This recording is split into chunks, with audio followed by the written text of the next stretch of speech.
যারা বন্যার্ত আছেন তাদের সহায়তার জন্য আমরা দেখেছি একটা অভূতপূর্ব ঐকমত্য তৈরি হয়েছে বাংলাদেশে, যে আসলে এখন আমাদের ত্রাণের চাইতে বেশি দরকার হচ্ছে উদ্ধার কাজ, আর উদ্ধার কাজের জন্য আমরা খুবই অনভিজ্ঞ।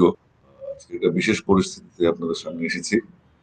বিশেষ পরিস্থিতি আমরা সবাই জানি, একটা আকস্মিক বন্যা আমাদের দক্ষিণ পূর্বাঞ্চলের একটা অংশ লন্ডভন্ড করে দিয়েছে। প্রায় 13টি জেলা উজান থেকে নেমে আসা পানির ঝড়ে ভয়াবহভাবে বন্যায় আক্রান্ত।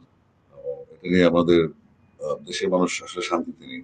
এবং সবচেয়ে বড় কথা হচ্ছে, এই বন্যা আমাদের জন্য একটা অভিশাপ হয়ে দাঁড়িয়েছে। বছর বছর বন্যা হচ্ছে এবং সেই বন্যায় আমাদের সাজানো সংসার, সাজানো সমাজ সব নষ্ট করে দেয়। বিগত বছরগুলোতে আমরা দেখেছি, আমরা ছোটবেলা থেকে দেখে আসছি এবারে বন্যার যে গতি প্রকৃতি সেটা ভয়ঙ্কর। আমরা যারা দেশের বিভিন্ন পর্যায়ে কাজ করি বা আমরা দেশের মানুষ যে যেভাবে যেখানে থাকি, ধর্ম বর্ণ দল মত নির্বিশেষে সবাই ঝাঁপিয়ে পড়েছেন উদ্ধার কাজে।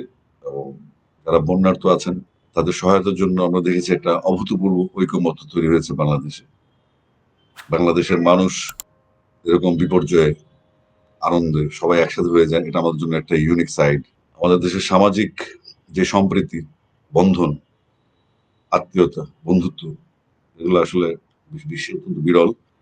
মাত্র দুদিনের বন্যায় আমরা দেখতে পাচ্ছি বাংলাদেশের মানুষ অভূতপূর্ব একটি ঐক্যের বন্ধন রচিত করেছে। এবং সেই ঐক্যবদ্ধ বাংলাদেশ আমরা বহুদিন দেখতে চেয়েছিলাম, বিভক্তির বাইরে গিয়ে, যেন আমরা আমাদের দেশের যে কোনো দুর্যোগে, যে কোনো সমস্যায় আমরা একত্রিত হতে পারি।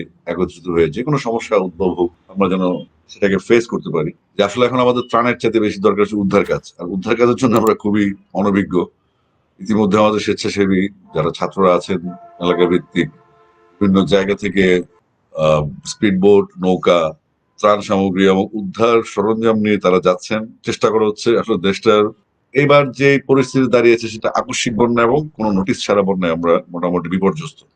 দুর্গত মানুষের জন্য আমরা যে অঞ্চলটায় বন্যা হয়েছে সেখানে আসলে খুব একটা দরিদ্র মানুষ নাই। এখানে সবাই আহ বাড়িতে প্রবাসী আছেন, সবাই ওয়েল এস্টাবলিশ। এখানে আসলে ত্রাণের চাইতে বেশি জরুরি হচ্ছে উদ্ধার কাজ পরিচালনা করা, যেটা আমাদের সেনাবাহিনী সহ আমাদের যত বাহিনী আছে তারা অলরেডি ইনভলভ হয়েছে।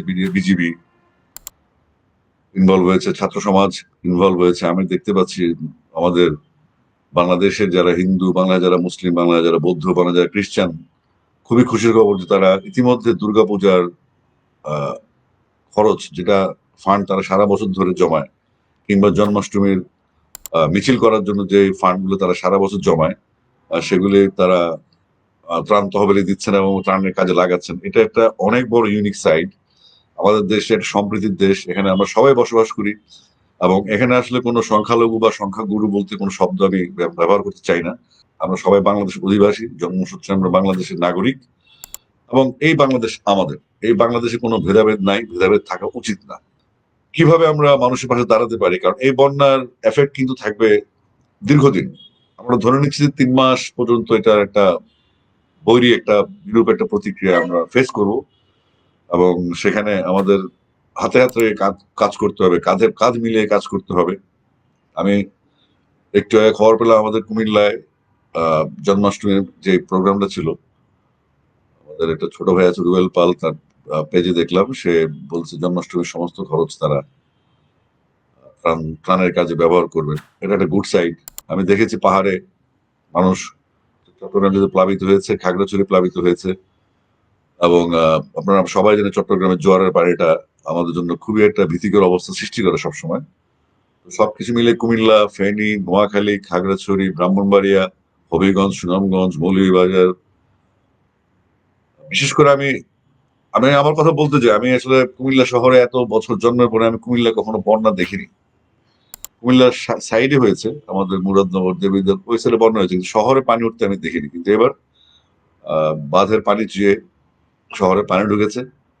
আর আমাদের যারা বন্ধু বান্ধব কুমিল্লায় আছেন, বা কিংবা আমি বলতে চাই যে ফেনীতে আমাদের যে দুর্গতিটা সবচেয়ে ভয়ঙ্কর ভাবে এফেক্টেড হয়েছে ফেনী, যাদের আসলে একটাই নদী মাতামুহুরী, যেটা 3 দিক থেকে অন্য দেশ থেকে পানি ঢুকে, যেটা আমাদের জন্য আসলে একটা বিব্রতকর পরিস্থিতি হয়ে দাঁড়িয়েছে। আমি আজকে লাইভে আসা মূল হচ্ছে আপনাদের মতামত নেওয়া। কোন রকম ফান্ড বা এগুলো নিয়ে আমরা ভেবে রেখেছি। আপনাদের মতামত গুলো দেখলে আমরা বুঝতে পারবো আসলে কি করা উচিত। কারণ আমরা যদি ফান্ড রাইজ নিয়ে কোনো কাজ করতে চাই, সেক্ষেত্রে আমাদেরকে এটা প্রাতিষ্ঠানিক ভাবে যেতে হবে, কারণ এই ফান্ডটা উঠবে কিভাবে, এই ফান্ডটা তুলে আমরা কোথায় জমা দিব এবং কাদের মাধ্যমে কাজ করব, সেই পরামর্শগুলো যদি আপনারা দেন, তাহলে আমরা দেশে বিদেশে হাজার লক্ষ অনুরাগী আমার আছেন যারা আমাকে ভালোবাসেন এবং তারা ভালো অবস্থায় আছেন। এই টাকা যদি আমরা নেই, ফান্ড যদি আমরা রাইজ করি, তাহলে সেই টাকাগুলি আমরা কাকে দিব এবং কার মাধ্যমে আমরা এগুলো করতে পারি, যেন একটা এফেক্টিভ, আপনাদের যে পাঠানো টাকাগুলি সেটা যেন একটা এফেক্টিভ একটা ভূমিকা পালন করে, যে এই টাকাটা আমরা এখান থেকে তুলেছি এবং এই টাকাটা আমাদের এই কাজে ব্যবহার হচ্ছে। যারা আমাদেরকে টাকা পাঠাবেন, যদি আমরা ফান্ডটা করেই ফেলি, ফান্ড রাইজটা অ্যারেঞ্জমেন্ট যদি করেই ফেলি, তাহলে সেটার ক্ষেত্রে স্বচ্ছতার ব্যাপার আছে। আর যেহেতু আমি নিজে ইনভলভ হয়েছি, আমি আগেও বলেছি, আবারও বলছি, আমাদের জুনিয়র শিল্পী, সুরকার, গীতিকার যারা মিউজিশিয়ানস আছেন তারাও একাত্রিত হয়েছে। আমাদের শিল্পীদের আসলে খুব একটা কিছু করার নেই, আমরা মিউজিকের লোক, আমরা আমাদের মতো এক জায়গায় থাকি, সবকিছুর বিষয়ে আমাদের অভিজ্ঞতা আসলে নাই। তো 10 সদস্যের কমিটি করা হোক, খতিব একবার, আসলে এগুলি পরে। কেউ প্রপোজাল দিয়েছেন আজ সুন্নাহ ফাউন্ডেশনের কথা বলেছেন, কেউ, আমি ভেবেছি যে আসলে আমাদের আমি প্রতিকূলতা কাটিয়ে এখন একটু স্বাধীনতার দিকে আছি।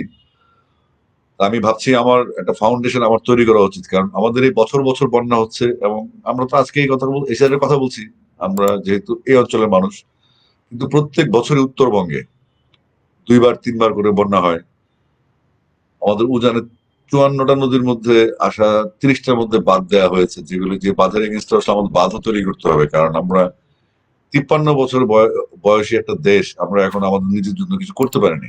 আমরা তিস্তার পানিও আদা করতে পারি না, আমরা খরার সময় পানি পাই না, খরা শেষ হলে হয়তো যখন বৃষ্টি হয় তখন বন্যা চলে আসে।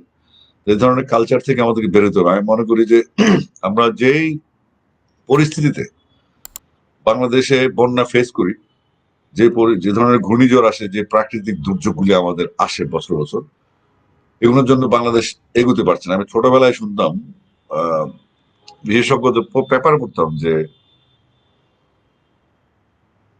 পেপারে পড়তাম যে বাংলাদেশে যদি শুধু ঘূর্ণিঝড় বন্যা না হতো, বাংলাদেশ আরো বহু আগে জাপান হয়ে যেত। আসলে কথাটা সত্যতা আমি পাচ্ছি, কারণ এদেশের মানুষ অদম্য, এদেশের মানুষকে আটকে রাখা আসলে মুশকিল। সেটা আমরা আহ, সদ্য কিছুদিন আগে আমরা প্রমাণ পেয়েছি নতুন স্বাধীনতার মাধ্যমে। এখন আমাদের সার্বভৌমত্ব অর্জনের পালা। আমাদের বাংলাদেশের মানুষকে সিদ্ধান্ত নিতে হবে আসলে আমরা কি চাই, এবং আমরা যেটা চাই সেটা আমাদের দেশের জন্য কতটুকু টেকসই হতে পারে, দেশের মানুষের জন্য কতটুকু ফলদায়ক হবে, এবং দেশের মানুষ যেন আস্তে আস্তে এই বন্যার করাল গ্রাস থেকে বেরিয়ে আসতে পারে, কারো মুখাপেক্ষী না হয়ে আমরা আহ, নিজেদেরকে ডেভেলপ করে, নিজেদের অর্থায়নে, আমি দেখেছি মানুষের উচ্ছ্বাস, মানুষের আতঙ্ক, মানুষের আশা, সবকিছু মিলিয়ে একটা বিভিন্ন একটা রং তৈরি হয়েছে, যে রঙের মধ্যে উদ্বেগ আছে, প্রশান্তি আছে, আশা আছে, জেগে ওঠার আকাঙ্ক্ষা আছে। সবকিছু মিলিয়ে আমাদের নতুন সরকারকে অনুরোধ করবো, মানুষের এই আবেগগুলোকে আমরা আসলে ক্যাশ করতে হবে। মানুষের এই আবেগগুলো আমাদের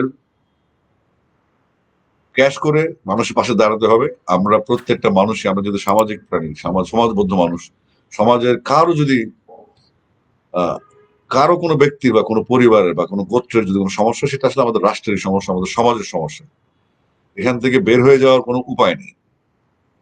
তো আমি নিজের নামে একটা ফাউন্ডেশন বা কোনোভাবে একটা ফাউন্ডেশন করব, যেগুলো আমি আসলে করতে পারিনি অতীতে, বাট এখন সময় এসেছে আমি একটা ফাউন্ডেশন করতে চাই। কারণ আমরা যদি ফান্ড রেজ করি বা ক্রাউড ফান্ডিং করি, সেক্ষেত্রে আমাদের কোনো না কোনো ভাবে কোনো অ্যাসোসিয়েশনের সাথে, কোনো এনজিও বা কোনো প্রতিষ্ঠানের সাথে আমাদেরকে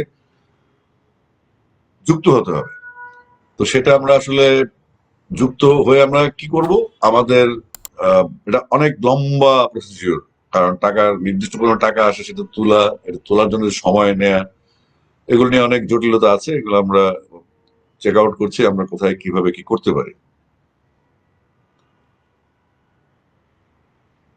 আপাতত ফাউন্ডেশনের মধ্যে কিছু করা যাবে না। আমি ব্যক্তিগতভাবেই ভাবছি যে আমাদের যারা শিল্পী, কলা কৌশলী যারা আছেন, আমাদের সাথে যারা কাছে, আমাদের বন্ধু বান্ধব আছে, আমাদের ব্যবসায়ী বন্ধু বান্ধব আছে, আমাদের প্রবাসী বন্ধুরা আছেন, এবং আমি প্রবাসীদেরকে একটা স্যালিউট দিতে চাই বড় করে, যারা এই মুহূর্তে সবচেয়ে বড় শক্তি আমাদের বাংলাদেশের, যারা দেশের বাইরে থেকে ছটফট করছেন তাদের আত্মীয় স্বজনের জন্য। কারণ আমরা যে অঞ্চলটা বর্তমানে বন্যা পীড়িত, সেই এলাকার মানুষের একটা বড় অংশ আসলে এখান থেকে একটা বড় অংশ রেমিটেন্স যোদ্ধা আমাদের দেশের বাইরে আছেন। তো সবকিছু মিলিয়ে আমরা একটা সিদ্ধান্তে আসতে চাই। আপাতত ফাউন্ডেশন প্রক্রিয়ার ব্যাপার, এখানে গেলে আমরা অনেক ঝামেলায় পড়ে যাব। তো সেক্ষেত্রে আমরা সাজেশনস চাচ্ছিলাম আপনাদের কাছ থেকে। অনেকে ফান্ড রাইজিং এর কথা বলেছেন, তো ফান্ড রাইজিং এর ব্যাপারে আমরা তাহলে আপনাদের মতামত পেয়ে গেলাম।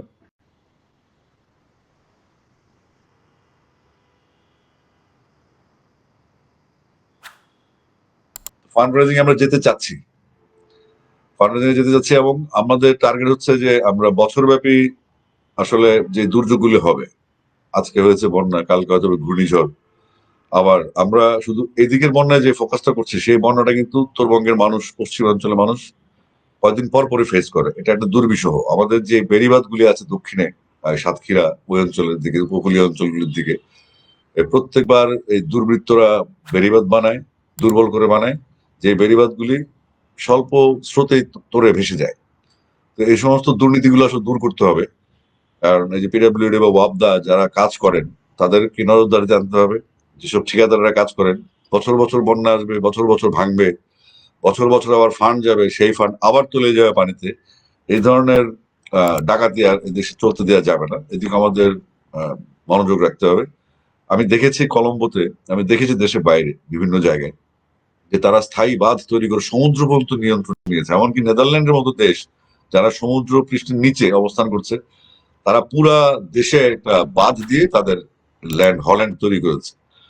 সুতরাং আমাদেরও সময় এসেছে, যেহেতু আমরা নদীমাতৃক বাংলাদেশ, এদেশের নদীর অভাব নেই, এবং উজান থেকে যে নদীগুলি আসে সেটার উপর আমাদের নিয়ন্ত্রণ থাকে না, নিয়ন্ত্রণের বাইরে চলে যায়। এসব নিয়ে আসলে আলোচনার জন্য আর সুযোগ আছে। আমাদের নিশ্চয়ই আমাদের সরকার ভাববেন যে আমাদের কাউন্টার ড্যাম বা বাঁধ তৈরি করা যায় কিনা, সেটা নিয়ে আরো পরের ব্যাপার। প্রয়োজনে পিপিপির মাধ্যমে পাবলিক, আমরা অনেক দেখেছি মানুষের কাছ থেকে। আমরা ছোটবেলায় দেখতাম যে সিনেমার টিকেটে বা বাসের টিকেটে বা ট্রেনের টিকেটে একটা সারচার্জ আদায় করা হতো, যেটা খরচ করা হতো দেশের উন্নয়নে। এবং আমাদের মানুষ, যারা বাংলাদেশের মানুষ,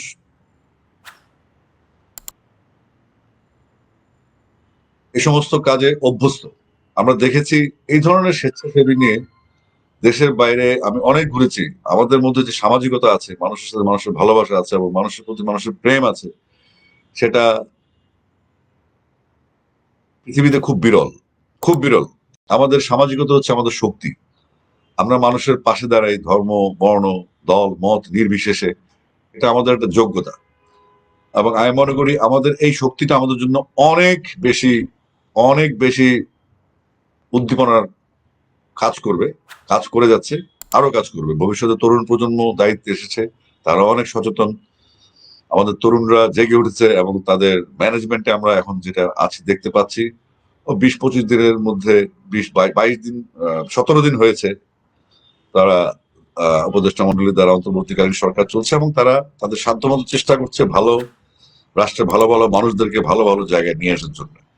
এবং আমরা যাই হোক, একটা ভালো একটা অবস্থা দিয়ে যাচ্ছি। আমি আমার 52 বছরের জীবনে, স্বাধীনতার 1 বছর পরে আমার জন্ম, 25শে মার্চ, আমি আমার 52+ বয়সে আমি বাংলাদেশের মানুষের মতো এত অভূতপূর্ব ঐক্য আমি দেখিনি। আমার মনে হচ্ছে বাংলাদেশের মানুষের সবচেয়ে জরুরি দরকার ছিল এটা।